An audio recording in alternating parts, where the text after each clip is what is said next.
Maxi Style Fried Chicken. Tara, samahan niyo ako. Tutuyin natin to.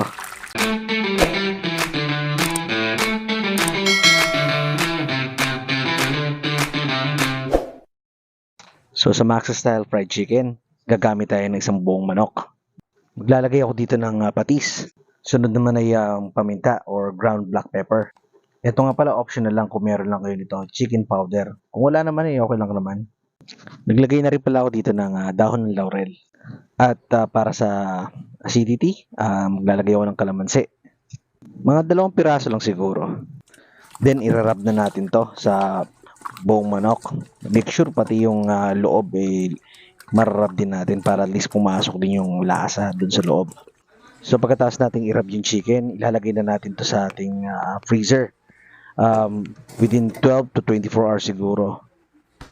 After nating ma-marinate within 12 to 24 hours, pwede na itong pakuluan. I-ready ko na itong ating tanglad or lemongrass.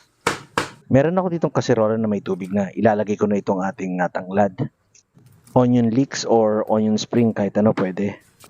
Garlic or bawang. Maglalagay din tayo ng sibuyas dito. Then tatakpan ko lang ito hanggang sa kumulo.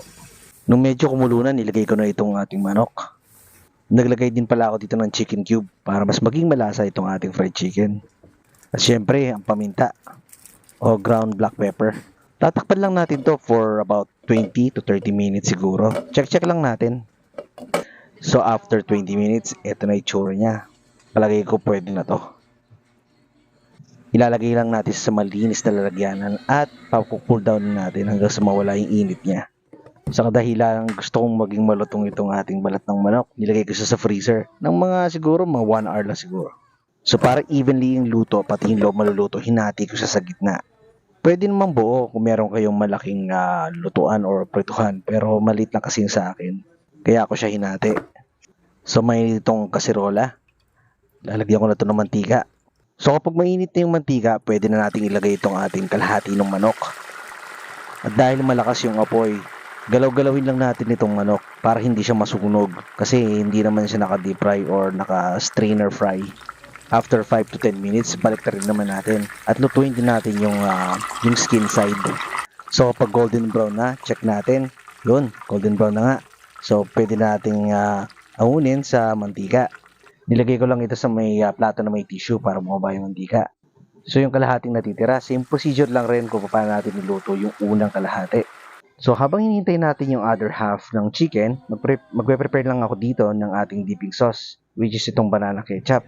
Nung first time ako kumain ng Max's Fried Chicken, gumagamit sila ng Jufran. Pero ngayon meron na silang sariling brand. At syempre, di mawala itong Worcestershire sauce or Worcestershire sauce. Hindi ko alam kung paano sabihin ko, tama ba yan? Pa-comment na lang. At hindi mawala ang hot sauce syempre. Yan ang magpapasarap lalo ng ating dipping sauce. I-mix-mix lang natin to or mekos-mekos. At this time, naluto ko na itong ating Max's Fried Chicken. Eto na siya. Naglagay din pala ako ng atsara. Dahil wala kasi akong kamote, kaya atsara na lang ang nilagay ko. Pero pwede naman yan, para may gulay. At syempre, hindi pwedeng hindi natin titikman to. Kaya kinuha ko tong pakpak. So follow naman ako sa aking Facebook at YouTube channel. Tito Koy's Food. Baka naman. For comments, shoutouts, requests, and suggestions, comment lang kayo sa video na to. Thank you for watching and to God be the glory. Until next time, bye!